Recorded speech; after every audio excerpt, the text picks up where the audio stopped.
Ini merupakan nikmat yang luar biasa, yang selayaknya kita seorang muslim yang beriman bersyukur atas nikmat itu.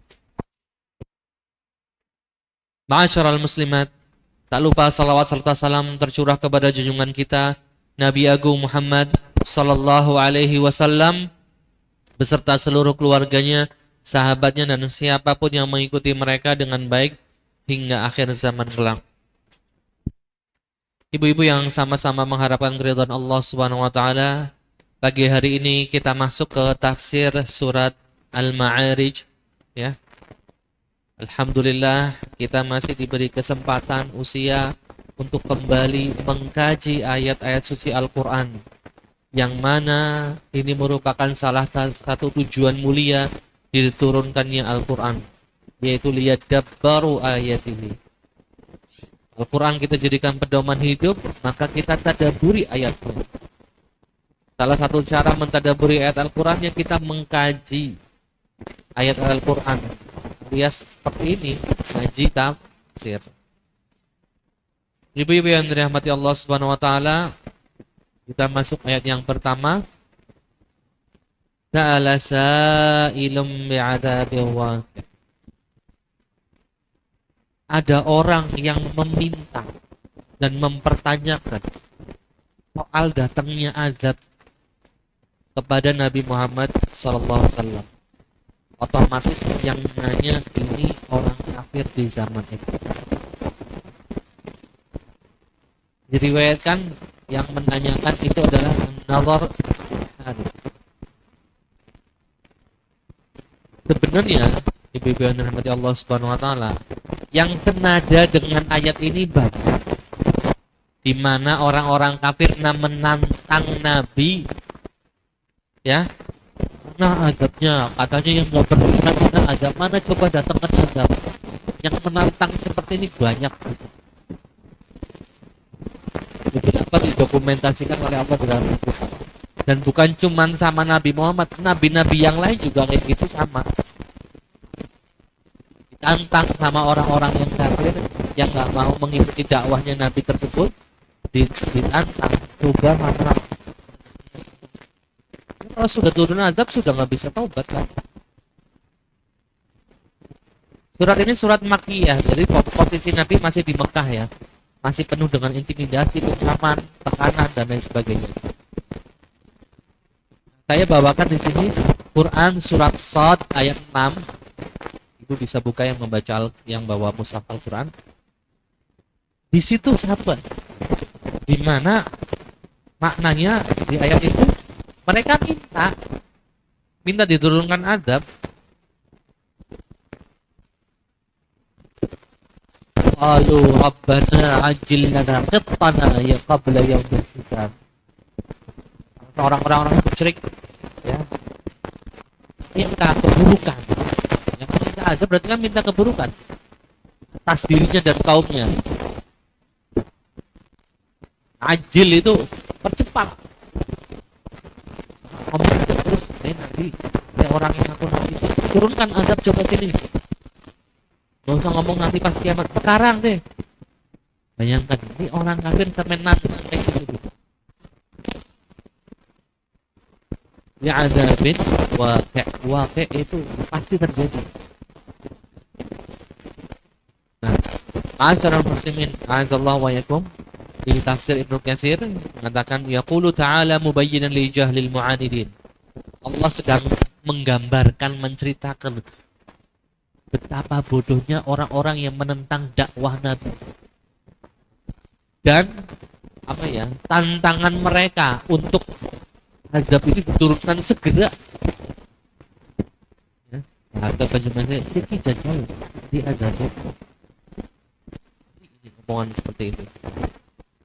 Istihza'an wa ta'annutan wa ta'jizan. Maksud mereka apa? Menghina, merendahkan Nabi. Ingin ngomong ke orang-orang, tuh kan nggak ada azab turun kan? Oh, berarti dia. Tujuan mereka kayak gitu. Sa'ilun yang bertanya di sini adalah katanya dikatakan Nadhr bin. Kemudian masuk ayat yang kedua. Pada liman azallaikum. lil kafirina laisa lahu dafi. Kalau sudah turun sampai itu yang dirahmati Allah Subhanahu wa taala, laisa lahu dafi. Enggak ada yang bisa nolak, enggak ada yang bisa tahan, enggak ada yang bisa berlindung dari azab tersebut. Enggak ada. Karena azab untuk kafirin itu wakil, pasti kena, pasti terjadi. Makanya di sini saya nyatakan azab itu pasti ditimpakan kepada orang-orang kafir. Gak akan ada satupun di antara mereka yang lepas gitu dari cengkeraman azab, nggak ada. Semua pasti kena atau menolak, atau mereka bisa bersilat lidah di hadapan Allah atau di hadapan malaikat, nggak bisa. Masyarul musliman a'azallahu wa yakum, laisa lahu dafi' minallah, ya, dijelaskan di tafsir Ibnu Katsir, laisa li hadzal adzab alladhi istu'jila bihi min man ista'jal min mutamarridil musyrikin ahadun yadfa'uhu qabla nuzuli. Tidak ada yang bisa mencegah kalau azab itu diturunkan, menolak atau berlindung dari azab itu enggak ada. Permintaan mereka supaya diturunkan azab itu permintaan azab turun nggak bakal sempet tobat, nggak bakal sempet tobat. Kita nggak usah bicara azab turun ya ibu, kita bicara kejadian nyata real. Orang sedang melakukan rutinitas hariannya, harian, entah itu kebaikan entah keburukan, tiba-tiba tangan jantung letak tuh orang atau jatuh, setelah dibawa ke rumah sakit ternyata sudah mendadak. Buatan mendadak ya, sempat nggak tadi dia zikir dulu, tasbih dulu, minta sama Allah agar ruhnya dicabut dengan pelan. Inilah kematian, makanya disebut sebagai kiamat kecil bagi orang yang mati. Kenapa? Karena kalau sudah meninggal dunia terputus jalur amal ibadah kecuali dari 3: anaknya mendoakan. Kalau punya anak kita mendoakan itu, kita juga mendoakan orang tua kita, dan kita didik anak-anak kita supaya mereka paham. 2, mungkin kita pernah meninggalkan ilmu, mengajarkan ilmu yang bermanfaat dan dipakai untuk kita mengalir pahalanya. Atau yang ketiga, mungkin kita pernah beramal jariah, amalan yang mungkin mensedekahkan sebuah tempat atau barang yang bermanfaat. Contoh bu, menggali sumur. Ini kan lagi menggali sumur di Gaza ya, ada 5 yang direhabilitasi. Itu jariah bu, luar biasa. Gak usah di Gaza dulu, di daerah Banyumas atau di daerah kekeringan. Kemarin tim Laz Al-Irsyad lagi di Pulau Ende menggali sumur. Sebelum Las datang nggak ada sumur bor di Pulau Ende, pulau kecil. Semuanya muslim di situ. Pas salah satu sumur bor berhasil mengeluarkan air tawar yang segar, nangis ibu-ibu dan bapak-bapak. Puluhan tahun mereka, karena mungkin airnya di sana agak-agak payau mungkin ya. Bayangkan kalau kita ikut berdonasi tersebut, terus sumur itu terus airnya dipakai sama orang sampai bertahun-tahun berikutnya, ya nggak usah ngomong 100 tahun, mungkin 50 tahun setelah kematian kita, apa enggak bahasan bagi pahala banyak sekali. Itu usia tambahan kita. Walaupun kita sudah terkubur, kita masih punya usia kalau kita masih dapat amalan. Makanya para ulama yang ratusan tahun lalu sudah meninggal dunia, bukunya masih kita kaji hari ini, contoh tafsir Ibnu Katsir rahimahullah, usianya panjang sekali karena masih bisa doa. Kepada Allah Subhanahu Wa Taala, kita yang tadi, jadi adab ketika sudah Allah turunkan, gak ada yang bisa nolak, gak ada yang bisa nyegah atau berlindung, gak ada. Jadi Allah mengatakan laisa lahu dafi, gak ada yang bisa nolak, gak ada yang bisa nahan, gak ada yang bisa mengembalikan itu pada awalnya sendiri. Atau ayat lain yang mengatakan Allahumma in kana hadha huwal haq min 'indik fa'amtir 'alaina hijaratan min as-sama'.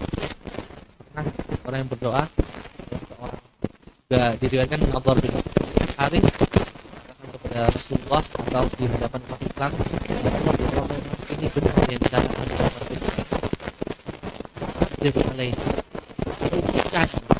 hujan dari atau datangkan azab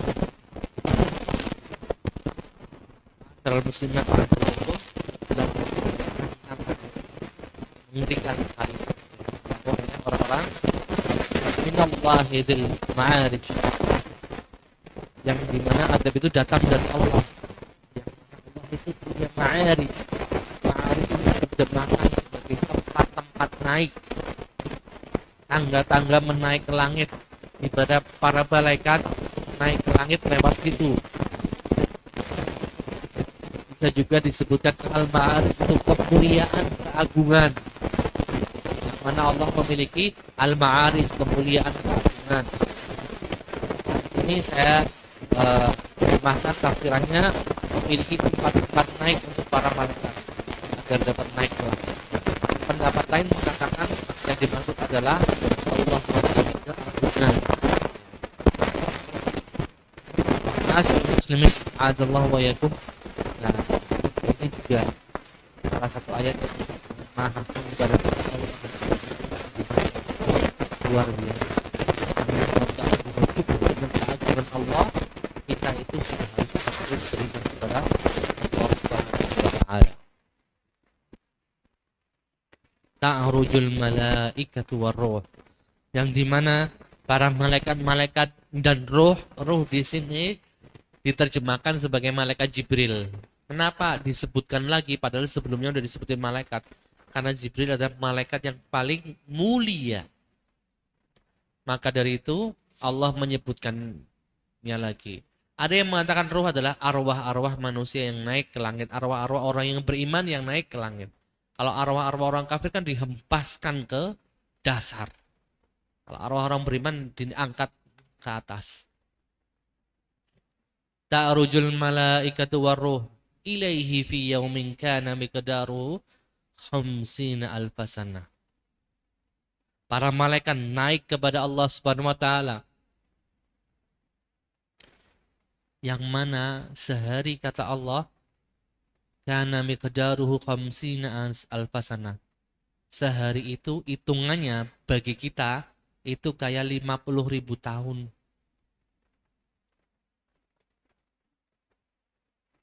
Sehari.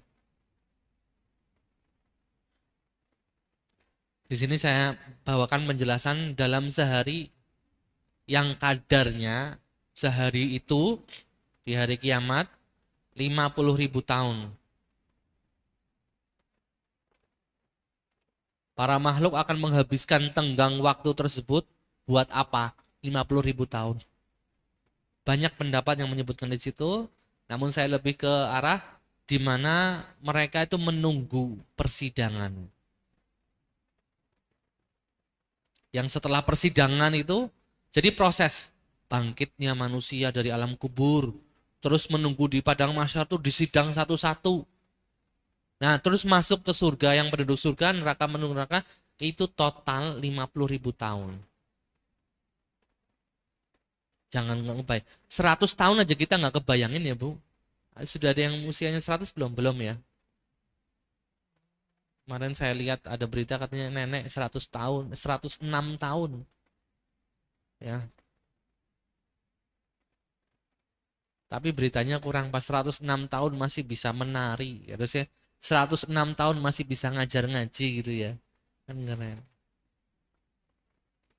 Kita kebayang 100 tahun udah panjang banget. Ini 50.000 tahun, Bu. Fatiliman azalaikum 50.000 tahun itu jadi masa transisi, masa penungguan sampai proses persidangan. Ada yang bilang itu enggak, itu sampai persidangan doang, sampai Allah datang. Ada yang mengatakan itu semuanya. Ya. Saya bacakan di sini. Wa amma arwahul fujjar fata'aruju fa idza wasat ila sama ista'dzanat falam yu'dzan laha. Nah, ini yang menerjemahkan ar-ruh itu sebagai arwah manusia. Maka arwah manusia yang beriman nanti ketika dibawa sama malaikat itu diketuk pintu langit, maka pintu langit dibukakan. Nanti di sanalah tempatnya.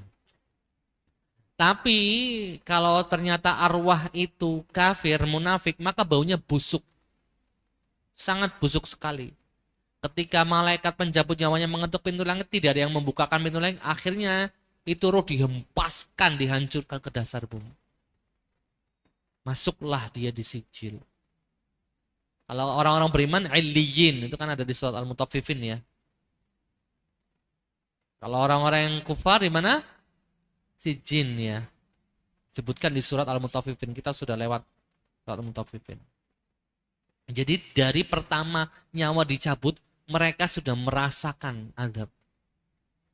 Dan orang beriman dari pertama dicabutnya nyawa memang sakit ya Bu. Tidak ada orang meninggal nggak sakit ya. Bahkan Rasulullah SAW pun ketika mau meninggal mengatakan innalil mauti lasakarat. Sungguh wahai Aisyah, kematian itu sakit sekali. Sekarat aku. Itu Nabi loh ya. Makanya kita sering berdoa, ya Allah berikanlah kami husnul khatimah. Karena ketika sedang sakit, siapa yang jamin kita bisa menyebutkan la ilaha illallah? Sekarang bisa. Lagi sakit gigi masih bisa. Lagi pusing juga masih bisa. Tapi kalau lagi sakaratul maut, dengan rahmat Allah Subhanahu wa taala.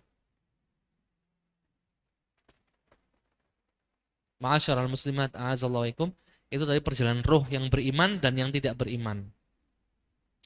Kemudian ikhwatil iman a'azallahaikum, wa yuhtamalu anna hadza fi yaumil qiyamah ya. Bahwasanya yang dimaksud di sini adalah memang hari kiamat, bukan hari yang di mana hari-hari biasa, bukan. Wa anna Allah tabaraka wa taala yuzhir li ibadihi fi yaumil yadhhar fi li ibadihi fi yaumil qiyamah min 'azamatihi wa jalalihi. Nah, nanti ketika sudah mereka menunggu, Allah akan menampakkan dirinya di hari persidangan. Cuman ibu-ibu yang dirahmati Allah Subhanahu wa taala, beberapa riwayat menegaskan kalau orang beriman nunggunya gak kerasa. Gak sepanjang 50.000 tahun. Saya bacakan. Ma min rajulin la yu'addi zakata malihi illa ja'a yaumul qiyamah syuja'an min nar. Fayukwa biha jabhatuhu wa jilduhu wa dhahruhu fi yaumin kana miqdaruhu 50,000 sanah hatta yuqda bainan nas. Itu riwayat yang pertama. Riwayat yang kedua, walladzi nafsi biyadi. Ini demi Allah. Innahu la yukhaffaf 'alal mu'min. Sungguh orang yang beriman nanti diringankan kata Nabi. Hatta yakuna akhaffu 'alaihi. Sampai seringan kayak nungguin sholat. Kayak kita nunggu kayak saya nih sekarang nunggu sholat Jumat. Berapa jam lagi kan sholat Jumat. Seringan itu. Dan semoga kita termasuk orang-orang yang seperti ini. Orang yang di atas itu ancaman bagi orang yang nggak menunaikan zakat. Nanti hartanya dirubah dari macam ular dari api. Ada yang bilang makhluk yang mereka memberikan tapi dari api. Kemudian dia maaf di dunia dan juga di dari kepala. Saya terbakar dan istrinya. Dan itu selama 50.000 tahun sampai Allah memulai persidangan. Jadi dari hadis yang di atas para ulama bilang 50.000 tahun itu masa penantian dari dibangkitkan sampai waktunya persidangan tiba. Tapi kalau pendapat jumhur ulama tidak, itu sudah total dari awal dibangkitkan sampai persidangan selesai. Wallahu a'lam. Yang jelas kita berdoa kepada Allah Subhanahu wa taala diringankan yaumul qiyamah. Ya, ketika kita ada salah, ada apa, dengan kasih sayang Allah, Allah memaafkan kita. Hanya penting, Bu, kita sebagai manusia ketika sakit hati jangan dibawa sampai mati. Ya. Sakit boleh, sakit banget boleh. Hari ini belum bisa memaafkan, besok. Besok belum memaafkan, tahun depan. Tahun depan belum, ya tahun depannya lagi. Mohon sama Allah, ya Allah, kalau hati sudah memaafkan semuanya, ya, nanti Allah akan, apa kata Allah? Nanti Allah bisa ampuni dosa-dosa kita pula. Ya, tantangan dari Allah dan ganjarannya luar biasa dari Allah. Kemudian fasbir sabron jamila. Ada 3 hal yang disifati indah oleh Allah, Bu. Mungkin di sini sudah ada yang hafal. Apa, Bu Sri? 3 itu. Bukan cuma sabron jamil, sabar yang indah. Tapi ada 2 lagi yang kata Allah itu kalau melakukan ini tuh dengan indah. Nanti pahalanya juga keren gitu loh. Ada 3, sudah sering disampaikan sama para ustadz. Sabron jamil, sabar yang indah. Safhul jamil, memaafkan yang indah. Dan yang ketiga adalah hajrun jamil. Ya, hajrun jamil adalah apa ya? Memutus hubungan tapi dengan cara yang terbaik. Sabrun jamil, ini yang sekarang kita, sabar yang baik adalah sabar yang gak berkeluh kesah. Orang ngerumit baik. Sabar tapi ngerumit baik. Maka itu sabar yang tidak indah. Gitu ya. Kurang sabar apa ibu sama kamu, Najen? Alhamdulillah ibu masih sehat hari ini. Dan kalau gak punya kesabaran ibu sudah kayak apa ini? Ya itu sabar mungkin ya, cuman belum indah. Sabar yang indah itu bila syakwa. Luar biasa. Ini memang orang-orang yang hebat yang bisa seperti ini.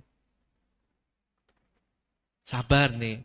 Tapi kalau ketemu sama Besti, ya Allah Bu, innalillah banget Jan. Anakku wis gede kayak gini. Kurang sabar aku. Dia ngeluh sama sana sini gitu. Itu juga belum masuk kategori sabrun jamil. Sabrun jamil itu kesabaran yang pahalanya juga keren, Bu. Saat kalau sabarnya biasa nggak pakai jamil, nggak pakai indah gimana? Ya tetap dapat pahala. Cuman nggak sedahsyat kalau sabrun jamil. Sabrun yang apa, sabar yang indah, sabar yang baik. Yaitu sabrun bila syakwa. Nggak ngadu ke sana sini. Maksudnya ngadunya tuh nggak ke sembarang orang lah ya. Kalaupun ngadu ke orang-orang yang memang dipercaya. Terus nggak. Kalau sekarang kan baru ada kejadian apa? Langsung posting, ya Allah berikanlah aku kesabaran. Aku sudah bilang sama suami berkali-kali, tapi ya Allah. Ya nanti nggak lama posting status lagi makan. Ya nggak lama nanti posting status ngaji dulu ya. Padahal di pengajian kadang cuma sebentar. Ya. Ya. Ini yang pertama sabrun jamil, Bu. Saya nasihati diri saya dan ibu-ibu semuanya. Yuk kita bisa sabrun jamil. Ya. Ya jangan sama sekali nggak pernah sabrun jamil. Ya gimana caranya pernah lah ya sabrun jamil. Walaupun cuma beberapa hari, terus sabrunnya nggak jamil lagi, nggak indah lagi, nggak apa-apa. Tapi kita terus berusaha. Ya. Dan di sini perintah Allah kepada Nabi Muhammad supaya Nabi Muhammad sabar menghadapi cemooh, hinaan, bullying orang-orang kafir di zaman itu. Allah memerintahkan Nabi Muhammad supaya bersabar, ya, dengan sabron jamil, dengan sabar yang indah, sabar yang baik, sabar yang nggak perlu keluh kesah ke sembarang orang, sabar yang nggak perlu ngadu ke sana sini, cukup ngadu kepada Allah Subhanahu Wa Taala. Ya, itu sabrun jamil dan kita Disarankan juga bisa seperti itu. Pahalanya lebih gede daripada sabar yang nggak jamil, maksudnya sabar yang nggak indah. Yang kedua, safhul jamil, memaafkan tanpa menghina. Ya, udah disakiti, dimaafin, akhirnya dihina. Saya kurang apa coba udah maafin kamu? Kamu punya utang tak ikhlaskan, punya salah tak maafin. Nanti cerita sama temennya, Bu, itu orang salahnya luar biasa sama saya. Saya maafin, Bu. Punya utang aja saya ikhlaskan, Bu. Ya udah memaafkan, cuman itu belum safhul jamil, belum memaafkan yang indah. Memaafkan yang ini tuh nggak ada celaan, nggak ada balik menghina. Maafin ya sudah, maafin. Kadang kita memaafkan, oh kamu dulu ya, siapa kamu ya, gitu. Kadang, nah di sini safhul jamil itu merupakan memberi maaf tanpa adanya hinaan. Kalau hajrun jamil itu putus hubungan tanpa memberi kezaliman atau gangguan. Hajrun itu memutus koneksi atau hubungan. Contoh, ya, ibu A dengan ibu B berselingkuh. Menurut ibu A sudah hubungan kayak gini sudah sangat toksik. Ya sudah ya, saya nggak berhubungan. Sudah berhenti. Tidak perlu sampai ngomong sama teman-temannya si B. Loh, saya udah nggak hubungan sama si B loh Bu. Kenapa kalian ibu-ibu masih berteman sama si B? Utang nggak balik-balik Bu.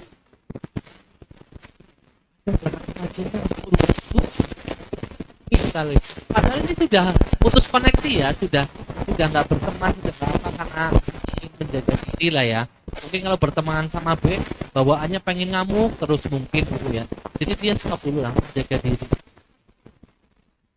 Menghindari beberapa orang itu nggak masalah sih, malah justru bikin kita sehat. Kadang malah bergaul dengan beberapa orang yang toksik, bikin kita nggak nyaman. Kadang orang toksik omongannya ya asal ceplas-ceplos.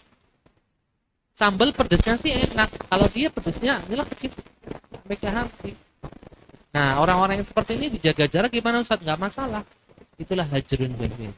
Udah putus koneksi, cuekin, nggak usah berhubungan lagi, tapi dengan cara yang terbaik, yaitu tanpa memberikan kezaliman atau bahkan gangguan.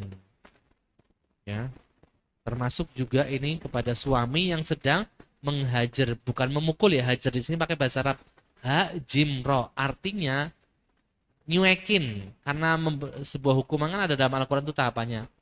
Nyuekin mungkin maksimal 3 hari itu nyuekinnya nggak usah sambil lempar-lempar barang, nggak usah sambil teriak-teriak, udah diemin aja sudah 3 hari. Itu namanya hajrun jamil, yaitu salah satu bentuk hajar di antara suami istri, atau istrinya yang kadang malah nambah ke suami ya gitu.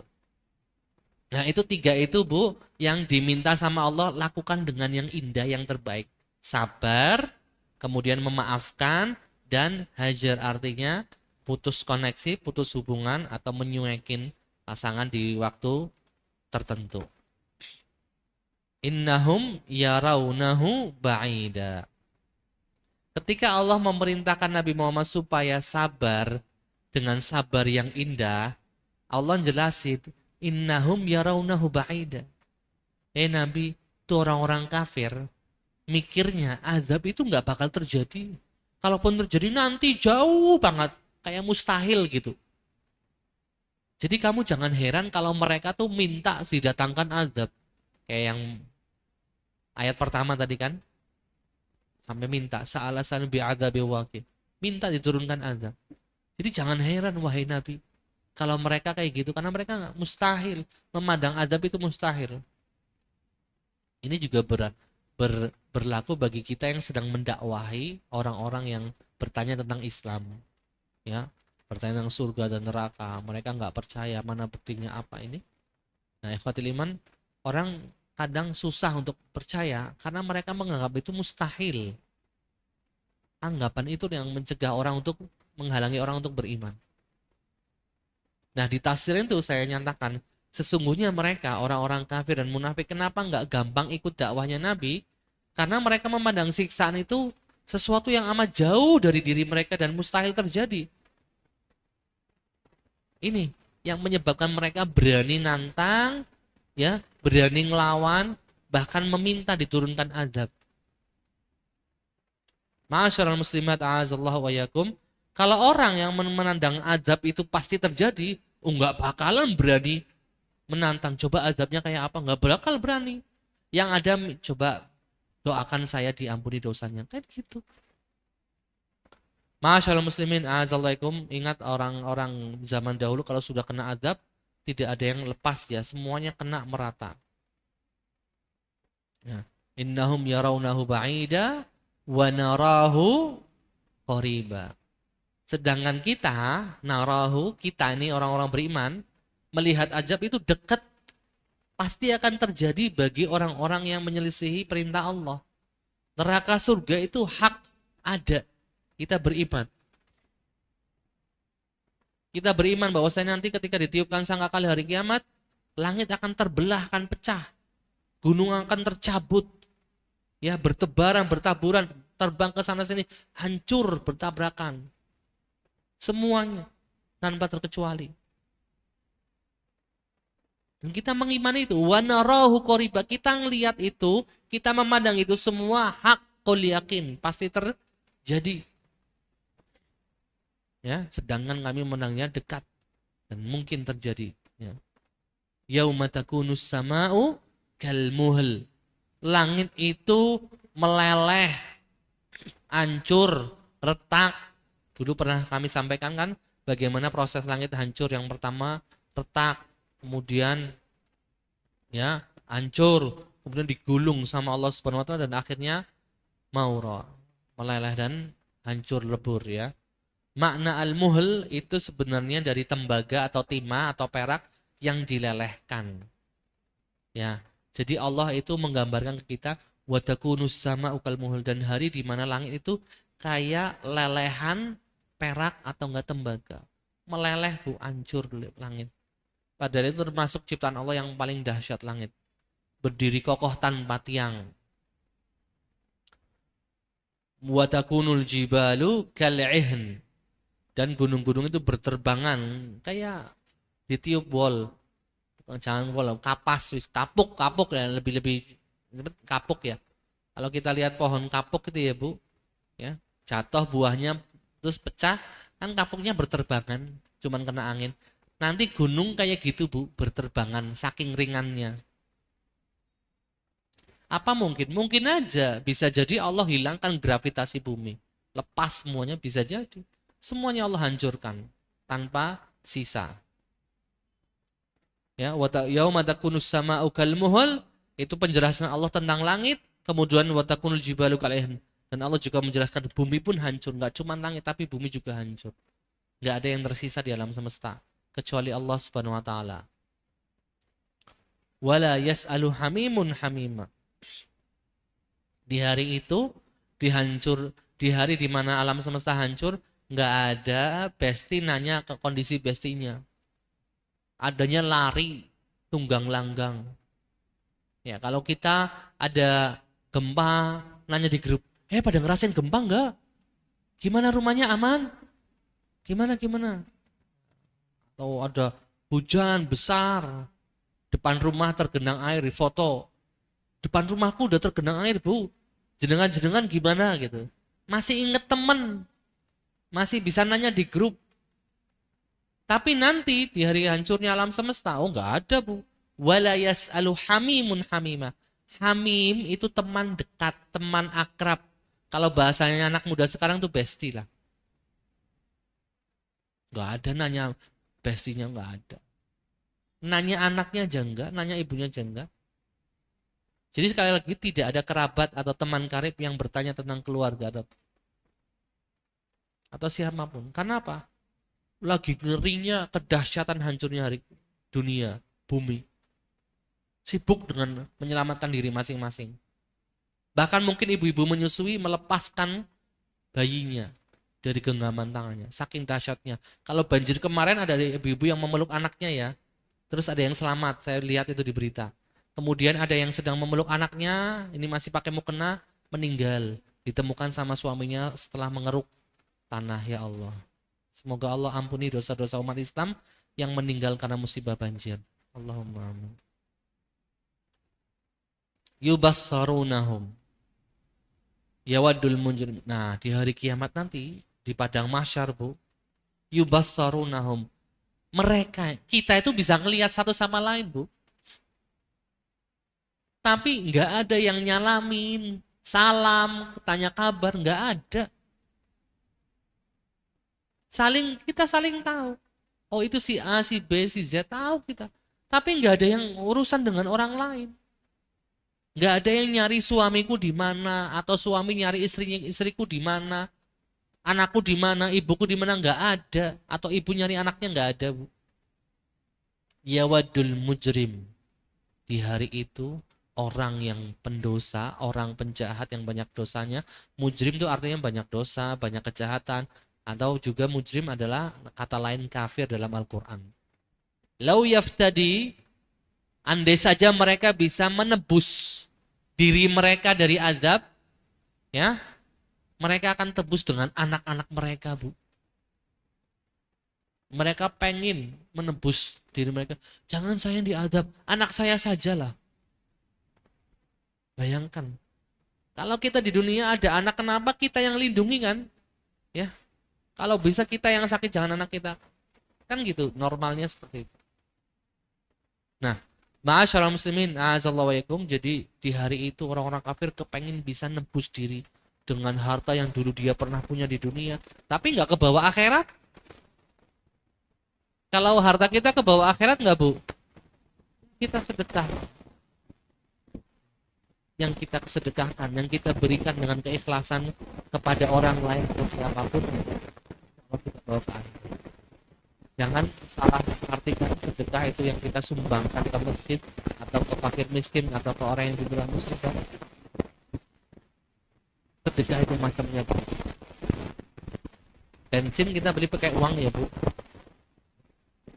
Ini ibu siapa nih yang mau berangkat, nggak asik kalau nggak boncengin temen, masih nyamper, Bu ayo berangkat sama saya. Ibunya mau ngasih, temennya mau ngasih uang bensin, pasti ditolak. Dia secara nggak sadar dia sudah sedekah. Masya Allah. Jadi sedekah itu banyak sekali. Pemberian orang tua ke anak tak terhitung. Ibu pernah ngitung pemberian ibu ke anak ibu nggak kan? Semua orang tua kan gitu, nggak ada yang ngitung gitu ya.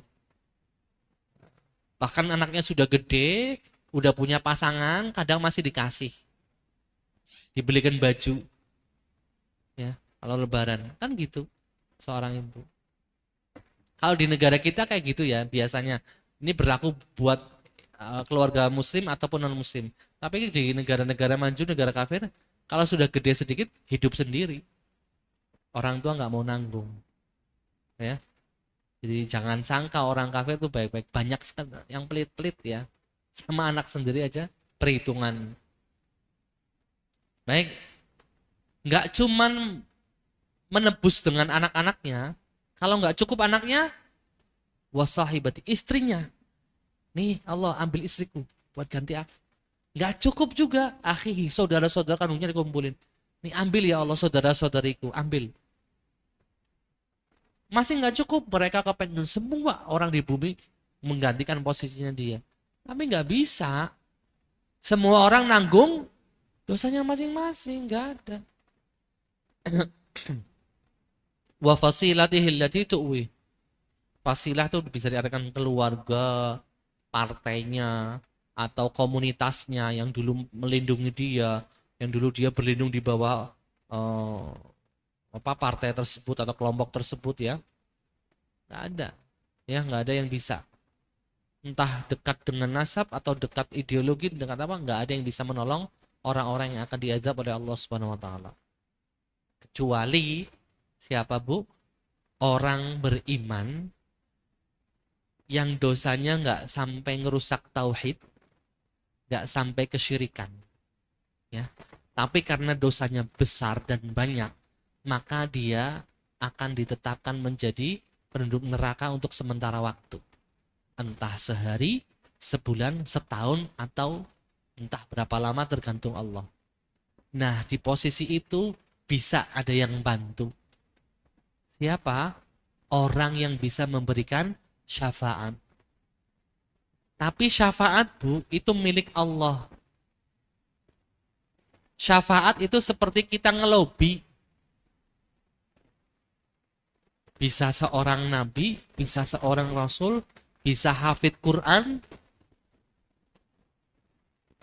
bisa malaikat yang memintakan syafaat untuk kita. Ya Allah, saya lihat ibu ini kadang di pengajian, ya Allah. Sekarang masih, tolong ya Allah, angkat ke sini. Biar jadi teman ngobrol saya ya. Nah, ketika Allah ridho dengan permintaan kita, Allah angkat orang itu dia. Kita boleh melobi Allah, tapi lobian ini yang menentukan yang terima enggaknya siapa? Allah Subhanahu wa taala. Jadi jangan pernah salah persepsi. Syafaat milik Nabi Muhammad, pas lagi umroh ke makam Nabi minta syafaat. Mintanya ke Allah. Terus sekali lagi mintanya ke Allah. Dan syafaat tidak bisa mengubah status. Orang kafir munafik, dia statusnya apa? Penduduk neraka. Terus diubah, ya Allah, itu orang kafir tapi masih sedulur, ya Allah. Pelas. Kadang aku ngutang diikhlasin, ya Allah. Ya, maaf, nggak bisa. Posisi tetap di bawah. Jangankan itu, pamannya Nabi ngerawat Nabi dari usia 8 tahun sampai gede, sampai dinikahkan. Udah jadi Nabi, udah jadi Rasul, berdakwah, dilindungi sama pamannya. Kurang apa coba? Tapi meninggal dalam kondisi kafir. Nabi bisa narik pamannya ke surga, tapi hanya diringankan azabnya, itu saja. Hanya diringankan azabnya, tidak masuk surga. Waman fil ardi jami'an thumma yunjih, ya. Dan orang-orang semua yang di atas bumi thumma yunjih, bisa menyelamatkan dirinya. Kalau anaknya nggak cukup, istrinya nggak cukup, saudara-saudaranya nggak cukup, keluarga besarnya. Kalau perlu orang semua di bumi ganti dirinya. Tapi ini sia-sia, nggak bakal terjadi, ya. Karena sekali lagi setiap orang menanggung dosanya masing-masing. Kalla innaha ladha. Kata Allah, kalla, nggak bakal bisa orang kafir menebus dirinya dengan istrinya, kayak anaknya, kayak atau seluruh keluarganya, nggak bisa. Innaha ladha, kata Allah, neraka itu punya api yang bergejolak, api yang bisa menyambar tiba-tiba. Ya, kata ladha itu salah satu dari nama neraka jahanam, atau bagian dari neraka jahanam namanya ladha, yang berasal dari kata taladhi yang berarti api yang bergejolak. Ya. Nazza'atal lisyawa, yang mengelupas kulit kepala. Asyawa adalah artinya kulit kepala. Kenapa sih dikhususkan kulit kepala, Ustaz? Karena para ulama mengatakan dalam penyebutan kulit kepala itu hal yang paling sensitif dan paling utama di tubuh manusia. Dan dampaknya paling kerasa kalau sudah kebakar api. Nazza'ah itu mengelupas. Kayak ibu buka kulit pisang, lupas. Ini dikelupas sama api. Nazza'atal lisyawa. Ada pula yang menafsirkan dengan anggota badan luar atau dalam, yaitu dagingnya mengelupas dari tulang-tulangnya. Ada juga yang menafsirkan seperti itu. Tapi saya ambil tafsiran yang umum, ya. Yang di beberapa ahli tafsir mengatakan syawa itu kulit kepala. Nazza'ah itu mencabut, mengelupas. Itu salah satu sifat api neraka buat orang-orang yang disiksa di neraka.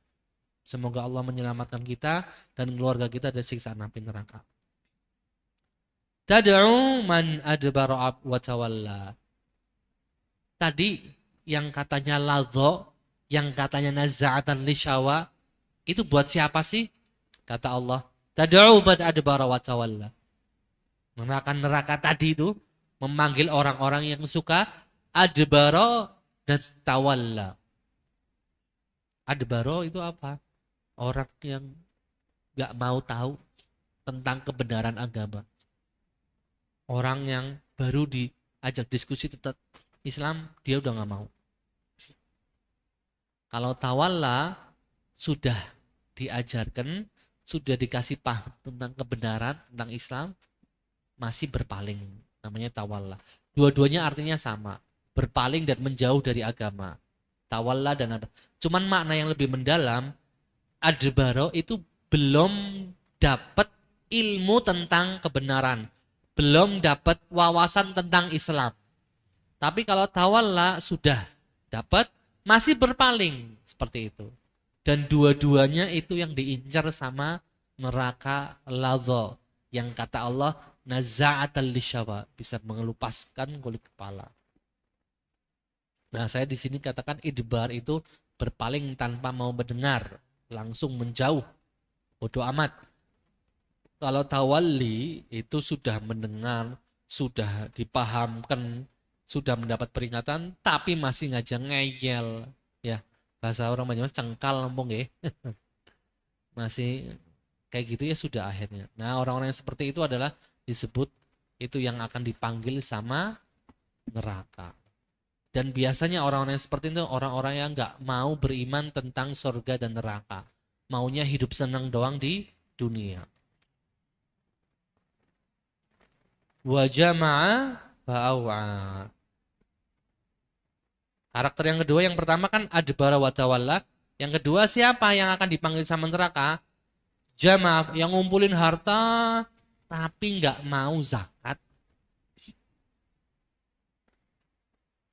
nggak mau sedekah, utamanya zakat ya. Jamaah itu mengumpulkan harta, au'a itu disimpan di tempat yang aman sampai banyak. Ini juga artinya orang-orang kafir yang menyimpan uang banyak dan mereka itu beriman atau meyakini dengan banyaknya uang nanti di akhirat bisa selamat. Ada yang seperti itu, Bu. Mereka ngumpulin uang banyak karena berharap nanti bisa bayar tiket masuk surga di akhirat. Tapi itu semuanya adalah pandangan atau keyakinan yang jelas salah. Nah, itu dua karakter yang nanti dipanggil sama neraka ladha. Yang pertama adbara wa tawalla, yang kedua jama'a wa awa. Kalau yang adbara wa tawalla ini kayaknya sudah jelas orang-orang kafir dan munafik ya. Tapi yang jama'a wa fa'awa bisa jadi di situ ada orang muslim yang tidak mau menunaikan zakat. Wallahu alam, saya cukupkan sampai di sini ya. Ini 10, biasanya jam 10 lebih kita ya. Tapi sekarang jam 10 kurang 5 saya sudah berhenti. Karena katanya nanti mau rapat ya. Semoga acaranya berlangsung lancar Selasa depan. Silahkan Bu, jika ada pertanyaan.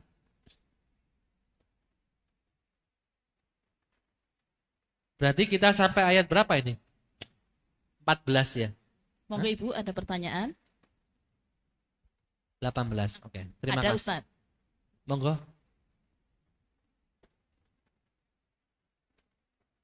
Untuk catatannya nanti ya, selain pertemuan kedua sekalian. Bismillahirrahmanirrahim. Terima kasih. Ini mengenai masalah zakat ya. Kalau misalnya kita bergerak di bidang jasa, katakanlah merias seperti itu. Kemudian yang namanya zakat kan yang sudah sampai nisabnya gitu. Nah, ketika kita di bidang jasa kan misalnya ada job itu kita dapat uang jasa seperti itu. Itu apakah setiap kali kita dapat itu kita sisihkan berapa persen itu diniatkan untuk zakat atau infak seperti itu, Us? Itu yang Ibu sisihkan infak namanya, Bu. Berarti bukan niat zakat ya, Bu? Kalau zakat gini, Bu. Ibu mau apapun pekerjaan kita ya, Bu. Mau guru, mau pedagang, mau apa. Kan namanya gaji atau penghasilan kita pakai untuk makan, untuk listrik, air. Yang kontrak rumah ya biaya kontrakan gitu ya. belum lagi bensinnya anak-anak, uang saku semua. Kalau ada sisa kita tabungkan. Nanti tabungan itu kalau sudah sampai nisab, setahun, udah setahun nih tabungannya di atas nisab, baru kena zakat. Nisab zakat berapa gram emas? Ada yang masih ingat? 80 gram ya. 85. 85 apa 80? Hah? Kok saya jadi lupa ya? 85 apa? Oke, katakan 80. Kan nggak mungkin sekarang segramnya sejuta ya Bu, lebih. Ini hitungan kasar. Katakan 85 gram itu nisab. Berarti kan harus punya uang 85 juta ya. Selama 85 juta tahun itu, 85 juta tahun, 85 juta rupiah ada di rekening ibu, di simpanan ibu, selama setahun, misal itu ibu nyimpen dari bulan Januari, tiba-tiba di bulan Mei ibu keluarin, kepake buat apa gitu. Tapi bisa nyimpen lagi, itu kehitung Bu tetap. Sampai nanti di Desember akhir, berarti itu sudah tahun. Tapi lebih baik ngitungnya pakai bulan Hijriah. Ibu mulai punya petabungan 85 gram emas mulai kapan? Bulan apa sampai bulan apa setahun wajib keluar zakatnya. Begitu Bu. Kalau lebih ya dihitungnya lebih. Kan itu 85 gram minimal, batas minimal. Seperti itulah. Sekarang 85 gram silahkan dihitung dengan harga yang sekarang. Berapa itu? Sekarang 1 gram sudah mendekati 2 juta ya. Iya kan? Itu berapa itu? Lah kalau punya tabungan segitu selama setahun, nah tabungannya nggak harus rupiah di bank, tapi juga bisa berubah batangan emas di rumah. Apalagi yang di rumah ada emas batangan 100 gram, udah setahun, kena itu. Maka ambil dari 2,5%-nya 100 gram berapa gram Bu? 2,5 gram ya. Ya jangan dicuil emasnya. Nilainya diambil 2,5 gram berapa, kita sedekahkan dengan niat zakat. Kita keluarkan zakatnya, bukan sedekah, maaf. Kita keluarkan zakatnya gitu. Biasanya para ulama menyarankan mengeluarkan zakat ini di saat bulan Ramadan biar lebih pahalanya. Begitu ya Bu? Berarti sebelum mencapai itu kita niatnya infak ya Us ya. Iya. Soalnya dari kakak saya itu kayak seorang mengharuskan kamu harus zakat, pokoknya harus zakat kan seperti itu. Atau mungkin kakaknya ibu yang berpendapat ada wajib zakat profesi. Kalau saya enggak. Zakat profesi enggak ada. Maksudnya misalnya hanya sekedar dapat 500.000 gitu, itu katanya wajib pokoknya harus zakat dulu gitu, seperti itu. Enggak Bu. Enggak seperti itu ngitungnya. Ya. Enggak seperti itu ngitung zakat. Seperti contoh, ibu punya rumah berapa? 2. Dua-duanya dipakai ya nggak kena zakat. 1 dipakai ibu, 1 dipakai anaknya, kan nggak kena. Tapi kalau ibu punya rumah 2, 1 dipakai ibu dan anak-anak, dan 1 buat kos-kosan, nah dari penghasilan itu bisa kena. Gitu lah Bu, dihitung setahun berapa. Gitu ya Bu, jadi hitungannya setahun, bukan per bulan kalau zakat. Setahu saya kan ada haul, ada nisab. Wallahu alam bisawab. Gitu ya Bu, itu yang bisa saya jawab. Terima kasih. Terima kasih. Mungkin terakhir mungkin Bu Sri. Ada lagi Bu? Ada di depan ini.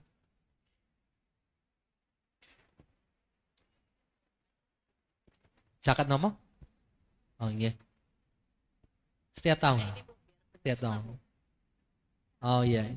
Ini Ibu nanya zakat emas itu tiap tahun apa gimana?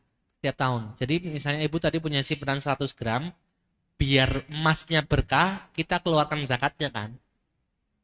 Tadi kan 100 gram berarti 2,5 gram. Berarti setiap bulan Ramadan ibu mengeluarkan seharga 2,5 gram. Kalau mungkin tahun ini 2,5 gram, 2,5 juta, 2,5 juta, ya kita keluarkan 2,5 juta. Kalau tahun depan 1 gramnya udah 2 juta, berarti kita keluarkan 5 juta. Seperti itu. Emasnya masih utuh, cuma nilainya yang kita keluarkan. Begitu ya Bu. Terima kasih. Dan itu salah satu cara bikin harta kita berkah, terjaga. Mengeluarkan zakat. Berkah dan terjaga. Insya Allah dengan zakat dan sedekah, harta kita tidak berkurang, tapi tambah berkah. Terima kasih Ibu atas perhatiannya. Mohon maaf jika ada salah kata. Sampai berjumpa lagi di tahun depan ya insya Allah ya. Dengan surat Al-Ma'arij part kedua gitu ya. Hah? Oh, bukannya yang acara itu? Bukan Selasa, Ustaz. Oh iya ya, masih. Oh, pekan depan berarti Bu, bukan tahun depan, maaf. Ya, oke. Terima kasih. Mari kita tutup dengan bacaan hamdalah dan doa kafaratul majelis. Alhamdulillahirabbil alamin. Subhanakallahumma wa bihamdika asyhadu an la ilaha illa anta astaghfiruka wa atubu ilaik. Wassalamualaikum warahmatullahi wabarakatuh.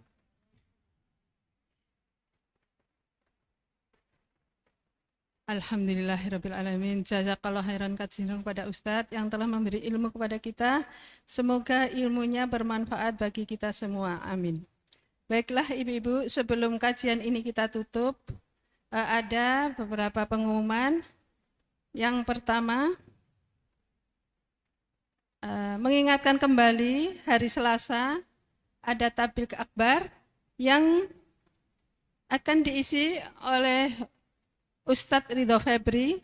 Beliau adalah pengisi rutin program Damai Indonesiaku TV One, pengisi program Renungan Jiwa TV One, pengisi program Lentera Hati Muslim TV MNC Group, founder dan pembina Yayasan Berani Hijrah Indonesia, founder dan pengasuh Masjid Keluarga Indonesia, founder Maskana Project, founder couple